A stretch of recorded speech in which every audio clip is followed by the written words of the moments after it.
Vamos lá, pessoal, falar sobre os direitos e deveres individuais e coletivos. O artigo 5º da Constituição é famoso pela sua extensão. Ele tem 78 incisos e mais 4 parágrafos. Eu digo isso para chamar a atenção de vocês o tamanho do artigo 5º, seja pela sua extensão, seja pela sua importância em prova de concurso. É muito difícil uma prova que não traga nenhuma questão sobre o artigo 5º da Constituição. Às vezes ela vai versar sobre a teoria geral dos direitos fundamentais, às vezes vai versar sobre os remédios constitucionais. Mas é questão certa aparecer isso aqui na sua prova. E notem os senhores, até uma preocupação que eu gosto de trazer para vocês, o artigo 5º é recheado de coisas, mas muito do que tem sido cobrado na atualidade gira em torno da jurisprudência, do STF e do STJ. Então eu não vou ter uma ordem de seguir inciso a inciso do que está na Constituição. De forma didática, eu vou apresentar para vocês os temas presentes no artigo 5º, muitas vezes englobando os incisos, aglutinando aquilo, muitas vezes destrinchando, tá bom? Temas, por exemplo, como o direito de defesa, às vezes você procura onde está o direito de defesa na Constituição. Ele está dentro de quando se assegura contraditório, ampla defesa, né, e o devido processo legal. Reparem bem ainda que dentro do artigo 5º vocês vão ver um enfoque muito bem dado dentro do direito penal. E às vezes os alunos se questionam falando, mas por que tanto enfoque no direito penal se na minha prova não cai direito penal, no meu concurso não é voltado para a área da segurança pública? Reparem bem, não é o fato de o concurso não ser voltado para a área da segurança pública que vai impedir de cobrar exaustivamente a jurisprudência da área penal. A gente vai ver, por exemplo, que concursos para judiciário, concurso para o legislativo, para o Ministério Público, concurso para o Senado, você vai pensar, não tem nada a ver, né? Com direito penal? Tem sim. A razão é bem fácil de explicar. Deixa eu tentar passar para vocês as minhas ponderações. O que acontece normalmente é que tem sido cobrado a jurisprudência, STF, STJ. Aragonê, isso tem sido cobrado em qual profundidade? Mesmo concurso para analista ou até para técnico tem sido cobrado frequentemente o entendimento da jurisprudência. E é importante você conhecê-la para sistematizar o conhecimento. E aí, o que chega ao STF e ao STJ hoje, em grande medida, são habeas corpus e recursos em habeas corpus. Os filtros da repercussão geral no Supremo e do recurso repetitivo no STJ não deixam outras questões chegarem ao tribunal. E aí o tribunal, por exemplo, o STF, vai julgar basicamente ações diretas de inconstitucionalidade, que a gente vai chamar de ADI, e feitos de natureza penal. Então, você vai ver que há um enfoque claro dentro da minha disciplina, dentro do direito constitucional, especificamente dentro da leitura do artigo 5º, em que alguns vídeos aparecerão com muita ênfase no direito penal, tá bom? É só um esclarecimento. Vamos avançar então, para começar tratando com vocês o princípio da igualdade. Reparem bem que o princípio da igualdade tem raízes lá atrás, lá muito atrás, porque na verdade quando nós falamos em igualdade, há uma distinção entre igualdade material e igualdade formal. Você já deve ter ouvido e lido também na Constituição a afirmação de que todos são iguais perante a lei. Espera aí, se todos são iguais perante a lei, isso significa igualdade formal ou material? E aí eu te pergunto, em concurso público, tem igualdade? Tem igualdade. Aragonê, mas tem cotas nos concursos públicos. Tem cotas, por exemplo, para o pessoal PNE. Tem cotas também para o pessoal que tenha as cotas raciais, né? Os negros, por exemplo. Aqui se encontram negros e pardos, né? Alvo de muito questionamento, especificamente as cotas raciais, seja como for, a validade delas foi confirmada e o que a gente tem aqui é o seguinte, os concursos falam em cotas. E por que é a cota? A cota é igualdade? É igualdade, mas qual igualdade?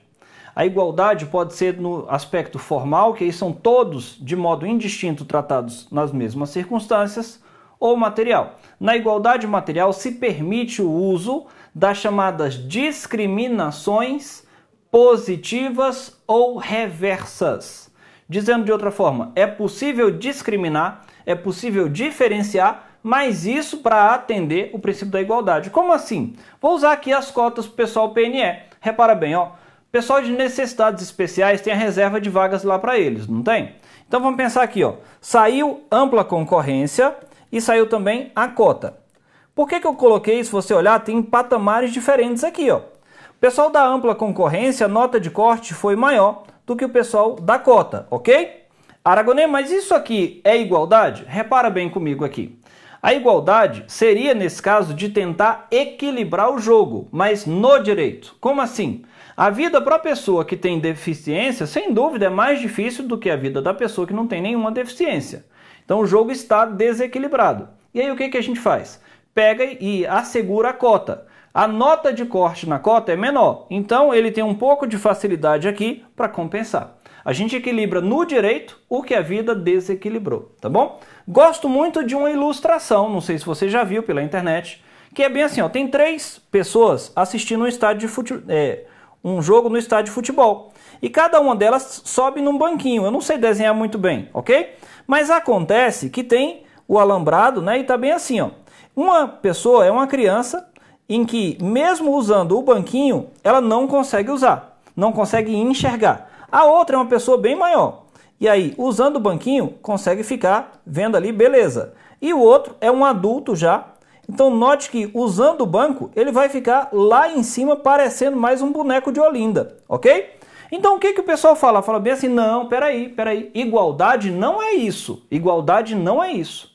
Igualdade é permitir o acesso a todos. Vem cá comigo. Então, como é que eu permitiria o acesso a todos aqui de forma mais justa, mais equilibrada? Eu pegaria esse banquinho e colocaria em cima do outro banquinho. Com isso, essa criança vai conseguir enxergar o jogo perfeitamente. Esse aqui eu permaneceria aqui porque ele passou só um pouquinho para conseguir ver. E esse aqui, mesmo sem o banco, conseguiria ver perfeitamente. Desenhar não é o meu forte, você vai ver isso aí durante nossas aulas, mas a ilustração fica assim, ok? Então, igualdade, se eu colocasse o mesmo banquinho para todo mundo subir, seria igualdade no aspecto meramente formal. Mas no aspecto material, que é o equilíbrio das forças, a equidade, seria mais justo distribuir 2 banquinhos para um banquinho para o outro, e aquele que não necessita nenhum banquinho. Isso é uma metáfora para trazer cotas para negros, cotas para o pessoal deficiente, cotas de maneira geral. E aí houve um questionamento, vem cá, ó, houve um questionamento, a gente já falou, né? Igualdade diferenciando formal de material. O Aristóteles, que é um dos grandes da humanidade, Aristóteles, Platão, Sócrates, ele falava uma frase bem assim na igualdade material. Ó, igualdade material é tratar, vem cá comigo para a ilustração, os iguais de maneira igual e os desiguais de maneira desigual, igualando-os na medida de sua desigualdade. A frase é um pouco confusa. Os iguais de maneira igual, igualdade formal. E os desiguais de maneira desigual, equilibrando o jogo, alcançando a igualdade pretendida, ok? Eu permito, então, na igualdade material, o uso de discriminações positivas ou reversas, que são também chamadas de cotas, né? Ou ações afirmativas, que pode aparecer na sua prova também com a expressão em inglês, affirmative actions. Ações afirmativas, cotas para concurso estão aí como ações afirmativas. Mas tem um probleminha, que são as cotas nas universidades e o princípio meritocrático. Como assim? Como assim? A Constituição, lá na ordem social, lá no finalzinho da Constituição, vai falar sobre a ordem social e dentro dela sobre a educação. Lá na educação fala em educação infantil, depois em ensino fundamental, depois em ensino médio e depois o acesso aos níveis mais elevados de ensino. O que acontece? Quando vai falar nos níveis mais elevados de ensino, a Constituição faz menção ao princípio meritocrático. O que é isso? Na verdade, fala bem assim, ó, o acesso aos níveis mais elevados de ensino ocorrerá de acordo com a capacidade de cada um. Como assim? Você sabe, tanto quanto eu, que não tem vagas nas universidades públicas para todo mundo. Então, quem é que passa numa faculdade pública, muitas vezes? Pensando aí, Unicamp, USP, o NB aqui do DF, né? Reparem bem, a gente vai ver quem passa, são as melhores notas. Então, não tem vaga para todo mundo claramente. É como se eu falasse a expressão, que entrem os melhores. Por isso o princípio meritocrático. Mas tem um problema, porque quando você vai olhar para a cota, a gente vai ver que no vestibular também tem cota. Lá no Enem também tem cota. Aí o que que acontece? O cara aqui, ó, da ampla concorrência, ele tem a nota de corte, vamos supor, tá aqui nesse grau. E a nota do cara que concorreu pela cota tá aqui. E aí, se você reparar bem, o cara que concorreu pela ampla concorrência, ele vai ter uma nota maior do que esse cara aqui da cota, ó, do que o primeiro colocado da cota, e ainda assim que a nota do corte foi aqui, né, na cota, o primeiro colocado da cota teve nota abaixo do cara que está na linha pontilhada, e mesmo nesse caso, quem está na linha pontilhada ficou de fora. E essa questão foi parar no Supremo Tribunal Federal, porque se entendia que as cotas nas universidades e nos centros de pesquisa feririam o princípio meritocrático. O que o Supremo Tribunal Federal decidiu? Negativo. Na verdade, isso aí eu não posso ler a Constituição de maneira isolada, destacada. Eu tenho que ler a Constituição como um todo, o princípio da unidade. Então, ficaria assim, eu pego as melhores notas da ampla concorrência e as melhores notas do pessoal cotista. Como eu pego os melhores daqui, está atendida a questão do princípio do mérito, né? O princípio meritocrático. E de outro lado, eu estou colocando uma ação afirmativa para incluir o pessoal portador de deficiência ou que seja enquadrado dentro das cotas raciais, negros e pardos, ok? Tem cotas para indígenas, tem cotas para o pessoal que vem da rede pública, isso tudo está dentro do conceito do guarda-chuva de ações afirmativas ou discriminações positivas e reversas. Vamos andar aqui, porque eu ainda quero falar com vocês das cláusulas de barreira em concurso público. O que é cláusula de barreira? Sobrou um S aqui, né? O que é uma cláusula de barreira? Cuidado que esse tema pode aparecer com nome também, cláusula de barreira ou de desempenho. Vou botar assim, ó. Cláusula de barreira ou de desempenho funciona o seguinte. O que é uma cláusula de barreira? No teu concurso provavelmente tem e você nunca se deu conta. Cuidado que as cláusulas de barreira vão ter um tratamento no direito eleitoral e vão ter outro tratamento em concurso público, ok? Vamos para um exemplo. O edital do teu concurso falava bem assim, ó. São 120 itens. Será considerado aprovado quem tiver, no mínimo, são 60 conhecimentos gerais e 60 conhecimentos específicos, ok? Será considerado aprovado quem tiver, no mínimo, 30 nos conhecimentos gerais e 30 nos conhecimentos específicos, ok? Você teve 30 nos gerais, 30 no específico. Ou seja, vem cá, ó. 120 itens, 60 conhecimentos gerais, 60 conhecimentos específicos. Tu teve metade aqui, metade aqui. Ou seja, você foi aprovado de acordo com o edital. Mas havia a previsão de prova discursiva. E só seriam corrigidas as redações dos 500 primeiro colocados. No meu exemplo é assim. 500 redações seriam corrigidas. Mas espera.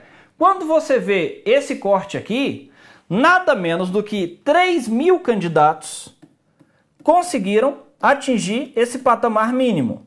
Mas você lembra que no edital falava que só iriam 500 para a segunda fase. O que aconteceu com o pessoal que está acima dos 500? Ou seja, pessoal que ficou fora dos 500 até os 3.000, foi considerado aprovado? Foi. O edital falava, será considerado aprovado? Ele foi considerado aprovado. Mas ele vai para a segunda fase ou foi eliminado?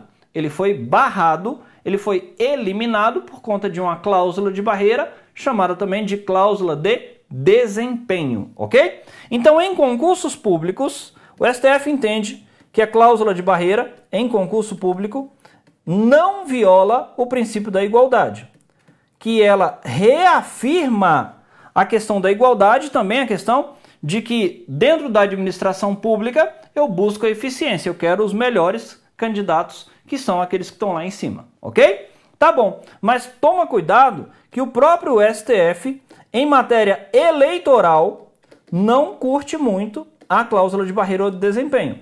Teve um julgamento envolvendo a lei eleitoral que falava o seguinte: candidatos que não tenham no mínimo tal percentual vão ficar, os partidos, né, que não tenham tal percentual, vão ficar fora da distribuição dos recursos do fundo partidário não vão ter dinheiro público e também vão ficar fora do tempo de rádio e TV de graça. Ou seja, o partido já é pequeno, não vai mais aparecer no rádio e na TV, não vai mais receber recursos do fundo partidário, vai acabar. E o Supremo Tribunal Federal entendeu que nesse ponto, aquela cláusula de barreira julgada na época violava o princípio fundamental, que está lá, não sei se você vai lembrar, lá no artigo 1º, quando a gente vai falar dos fundamentos da República Federativa do Brasil. A gente usa um mnemônico, né? Soci, di, va, plu.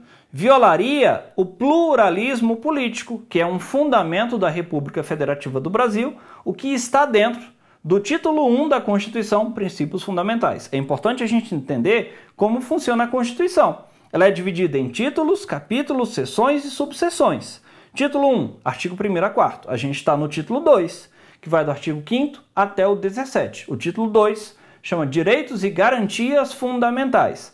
Lembrando, então eu tenho no artigo 5º os direitos e deveres individuais e coletivos. E você já está vendo o trabalho que está dando. Mas a gente ainda está só começando, ok? Então, cláusula de barreira ou de desempenho. Pode ter em concurso público? Perfeitamente. Vamos avançar então.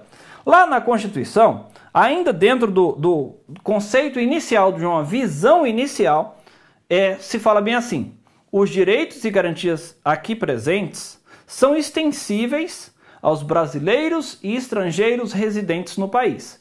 Mas quais são os direitos que são extensíveis? Na verdade, a Constituição vai falar bem assim, né? É assegurada a inviolabilidade do direito à vida, integridade física, o patrimônio, a segurança dos estrangeiros residentes no país. Aí já vem um ponto muito importante para a prova, porque ao que parece, a Constituição preserva, protege os brasileiros e estrangeiros residentes. E aí vem um ponto de discussão. Como fica o estrangeiro não residente? Por exemplo, um turista. Será que ele não terá o direito à vida? É óbvio que isso aí está errado, né? É óbvio que está errado. Então vem o Supremo Tribunal Federal e fala bem assim, opa, é o seguinte, os direitos que a gente está preservando aqui valem para os brasileiros e para os estrangeiros que estejam no país. Não precisam ser residentes. Por exemplo, um turista que foi preso ilegalmente no Brasil, ele pode ingressar com um habeas corpus sem problema. Não precisa ser para proteger apenas quem seja ou brasileiro ou estrangeiro residente. O estrangeiro não residente, turista, pode ter sim o seu reconhecimento do direito, tá bom? E aí eu venho para um ponto muito importante que tem caído. Já começa a falar aqui sobre direito penal, né? Às vezes a pessoa fala, mas é muito sobre direito penal. É porque é necessário. Exatamente, chega muito lá em cima, chega muito aqui nas provas. O que aconteceu? Tem uma situação hipotética que seria assim, ó. Um brasileiro e um angolano, né, um exemplo qualquer, um brasileiro e um angolano estão no aeroporto internacional de Guarulhos com várias malas recheadas de escama de peixe. Aí você fala assim, o que eles querem com escama de peixe? Na verdade, escama de peixe é cocaína pura. A gente chama de escama de peixe, né? E notem que eles estão cheios de escama de peixe na mala. Montam 50, 60, 100 quilos de cocaína mais pura possível. Te pergunto, o que acontece com o brasileiro? Nesse caso, o brasileiro provavelmente vai ser preso em flagrante, condenado. Pena lá em cima, lá em cima. Então, pena 13, 14, 15 anos para que não tenha dúvida quanto ao regime prisional. Vai ficar preso. Regime fechado. Te pergunto, nessa situação, o brasileiro vai ter direito de progressão de regime prisional? Sim. Ele vai começar no fechado, depois vai para o semiaberto, depois para o aberto, livramento condicional, ok? Minha pergunta agora é como acontece com o angolano. Porque o angolano não é brasileiro, não estava em situação regular no país e está preso aí junto com o brasileiro com 100 quilos de cocaína. O que vai acontecer com ele? Aí algumas manifestações em sala de aula normalmente são assim. Vai ser extraditado, vai ser expulso, vai ser deportado. Reparem bem. Se você falar qualquer coisa que não seja preso, é melhor você ser angolano do que brasileiro. Porque o brasileiro ficou preso e o angolano preso também. O angolano ficará preso e provavelmente vai ser condenado. Provavelmente pena lá no céu igual a do brasileiro. Vamos supor então, para fins de exemplo, que ele recebeu pena de 14 anos de reclusão. Regime fechado, sem dúvida, regime fechado. E aí eu te pergunto, esse cara vai ter direito aos benefícios da execução penal? Vou perguntar de outra forma então. O angolano foi condenado a 14 anos de prisão. E aí ele começou no regime fechado. Ele pode ir para o semiaberto? Sim. E para o aberto? Sim. Peraí. E para o livramento condicional? Também. Mas tem um problema, que quando você vai ver a lei de execuções penais, lá na LEP, né, que a gente chama lei de execuções penais, ela fala que quem está estrangeiro em situação irregular no país não pode ter alguns benefícios da execução. Então, alguns dos benefícios que eu citei não poderiam ser estendidos para estrangeiro em situação irregular. E o que o STF diz disso? O STF vem falando negativo. Os brasileiros e os estrangeiros, mesmo em situação irregular, têm direito aos benefícios da execução penal. E mais, mesmo que contra esse estrangeiro em situação irregular esteja processando um pedido de expulsão, vai poder ter os direitos, os benefícios da execução penal, assim como acontece com o brasileiro, ok? Muito importante essa ponderação dentro do artigo 5º, que é a extensão disso a estrangeiros. Aragonê, há direitos fundamentais que valem só para pessoa jurídica? Sim. Ou que valem também para pessoa jurídica? Sim. Normalmente são para as pessoas naturais, mas às vezes vão valer para pessoa jurídica, exemplo, proteção ao nome. E aí uma perguntinha que tem sido feita com frequência nas provas. Há algum direito fundamental que valha apenas para estrangeiro? Tem também. Concessão de asilo político. A gente não concede asilo político a brasileiro, a gente concede a estrangeiro, ok? Vou avançar. Um ponto importantíssimo que tem avançado aí na nossa sociedade é o reconhecimento de pessoas do mesmo sexo. A união de pessoas o relacionamento, né, a união de pessoas do mesmo sexo é permitido? É reconhecido isso aí no âmbito do direito? Veja bem, há alguns anos o STF reconheceu as chamadas uniões homoafetivas, exatamente com base na afirmação segundo a qual todos são iguais perante a lei. O STF veio e falou negativo. Quando lá no Código Civil, vou colocar o artigo aqui, ó, quando o artigo 1723 do Código Civil vem e fala que é livre a união entre homem e mulher, união estável entre homem e mulher, não estaria restringindo a possibilidade de reconhecimento da união estável entre pessoas do mesmo sexo, ou seja, homem-homem, mulher-mulher. Então é possível homem-mulher, homem-homem, mulher-mulher. Depois disso, depois do julgamento supremo, veio a manifestação do CNJ, Conselho Nacional de Justiça, e do Superior Tribunal de Justiça, o STJ, permitindo também o casamento entre pessoas do mesmo sexo, ok? Uniões estáveis ou casamento entre pessoas do mesmo sexo, tudo permitido. Agora presta atenção que ainda mais recente veio o julgamento permitindo que no direito sucessório, ou seja, depois que a pessoa morre, vai discutir herança. E havia uma clara distinção, uma discriminação gritante em relação a quem vivia em união estável para quem vivia em casamento.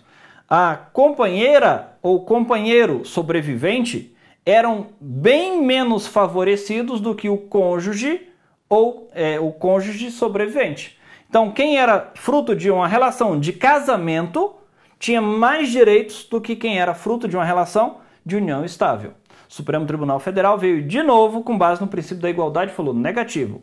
São inconstitucionais as regras do Código Civil que prevejam tratamento desfavorecido para a companheira ou para o companheiro. E aí declarou a inconstitucionalidade do artigo 1790 do Código Civil. O que dizia o artigo 1790 do Código Civil? Exatamente o dispositivo que mais propriamente tratava como ficaria a sucessão do companheiro ou da companheira, ok? Então não há mais a possibilidade de tratamento desfavorecido que recaía sobre a união estável. Hoje está equilibrado. Seja o fruto, relacionamento, casamento ou união estável, o procedimento vai ser igual. Bacana? Tá bom. E aí eu acabo aqui o princípio da igualdade e avanço sobre o princípio da legalidade. É outro que cai muito em prova de concurso. O princípio da legalidade, na verdade, você tem que ficar esperto, porque tem mais de uma legalidade na Constituição. Eu tenho a legalidade no artigo 5º, inciso 2, que está aqui.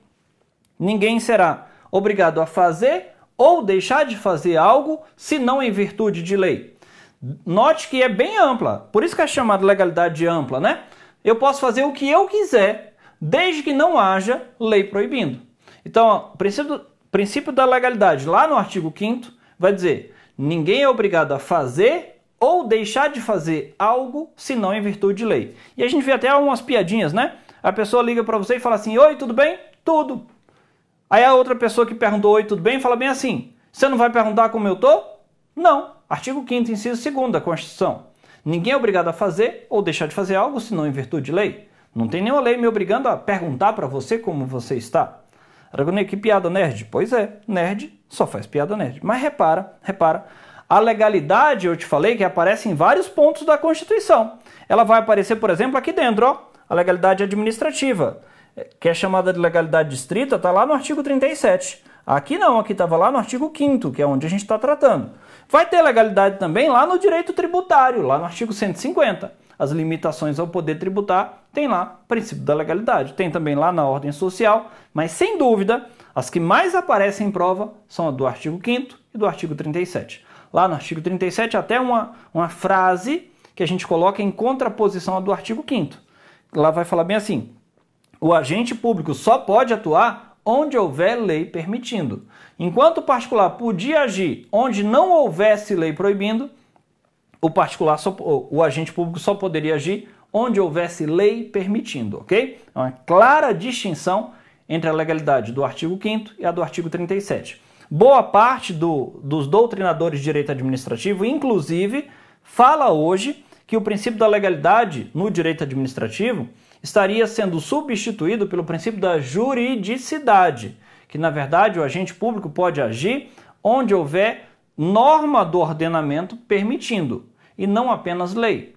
Porque a gente também tem atos administrativos de modo geral, por exemplo, aqueles praticados pelas agências reguladoras são atos que devem ser respeitados. Então a expressão lei seria menos ampla do que se pretende, ok? Seja como for, tem uma distinção do artigo 5º para o 37, e aí eu vou avançar. Porque dentro do princípio da legalidade, tem dois pontos que caem muito em prova de concurso. Primeiro, medida provisória em direito penal. Se você for analisar, medida provisória é o ato normativo com força, vou fazer assim, com força de lei ordinária. E lá no artigo 62, parágrafo 1º, fala bem assim, ó, não cabe medida provisória. Dois pontos. E aí vai citar algumas situações nas quais medida provisória não será cabível. Então fala bem assim, ó, não cabe medida provisória. Em um dos pontos fala bem assim: para tratar sobre direito penal, processo penal e processo civil. Então não caberia medida provisória em direito penal, ok? E aí alguns alunos falam bem assim: Aragonês, eu já ouvi falar medida provisória em direito penal. Já ouvi falar que cabe medida provisória em direito penal porque o STF decidiu. Efetivamente, meus amigos, no ano de 2000, o STF permitiu medida provisória em direito penal para beneficiar o acusado. Para beneficiar. Agora, repara bem o que eu estou dizendo, que isso foi no ano de 2000. Agora faz uma cronologia comigo, porque no ano de 2001 veio a emenda 32 de 2001 e ela claramente, de forma expressa, vedou medida provisória em direito penal em qualquer caso. Então, meu irmão, ó, não cabe medida provisória em direito penal. Aragonês, se ela vier para favorecer o réu, não cabe, não cabe. Então, para prova objetiva, você marca que não cabe. Para objetiva, não cabe. Quando você estiver na prova discursiva, na prova oral, aí você vai discutir. Sabe o que você vai discutir? É o seguinte, ó.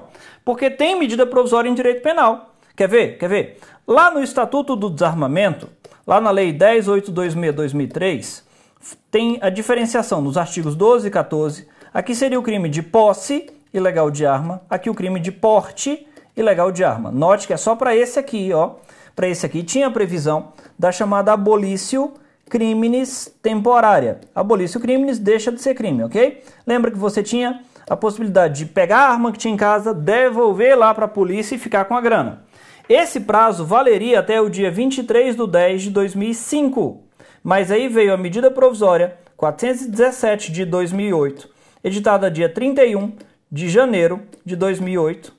esse zero aqui ficou horroroso, né? 31 de janeiro de 2008, e falou o seguinte: até dia 31 de 12 de 2008, até 31 de 12 de 2008, quem tiver arma em casa pode levar e devolver. Que não será crime. Meu amigo, se não será crime, rolou uma abolício criminis, ok? Então não é mais crime. Pode isso, Arnaldo? Não pode isso, segundo o Supremo Tribunal Federal, porque, por uma razão muito simples, MP em direito penal não é possível nem mesmo se beneficiar o réu. Aqui não há dúvida de que beneficiava, porque deixava de ser crime abolício crimes, tá bom? Vem cá então, ó, eu ainda quero trabalhar contigo mais uma coisinha. Qual coisinha?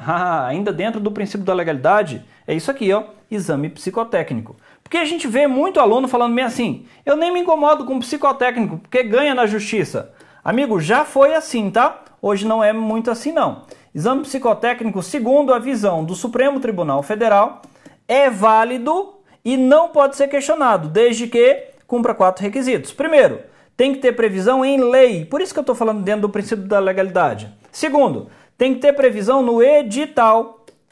Mas no edital sempre tem, né? Se está no teu concurso. Terceiro, tem que ter critérios objetivos de correção. E por fim, tem que ter a possibilidade de recurso na esfera administrativa. Tendo essas 4 ponderações atendidas, o Supremo entende que o exame psicotécnico é válido e não poderia ser questionado judicialmente. Só para terminar, vou trabalhar só mais um pontinho com vocês, que é a questão para o TAF, Teste de Aptidão Físico. Não sei se vocês já viram que tem concurso que tem TAF. E aí o concurso que tem teste de aptidão física pode ter segunda chamada? Pode ter segunda chamada? Aqui é uma regra que vai tratar tanto dentro da isonomia quanto dentro propriamente da legalidade. Olha o que aconteceu. O Supremo Tribunal Federal entendeu que não é possível segunda chamada em TAF por conta de um fato superveniente. Aragonês, eu estava correndo e rompi o tendão de Aquiles. Não tem como, não tem como. Aragonês, eu estava no dia, estava menstruada. Não tem como. Eu estava grávida e meu barrigão estava grande e não dava para correr. STJ, alinhando-se à jurisprudência do Supremo, falou o quê?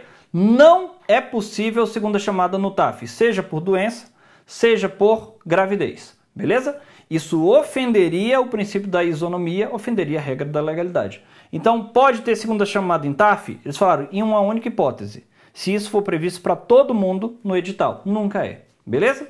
Então tá. Vimos aqui princípio da igualdade, princípio da legalidade, mas eu te convido porque tem muito mais coisa para a gente ver dentro do artigo 5º. Até a próxima.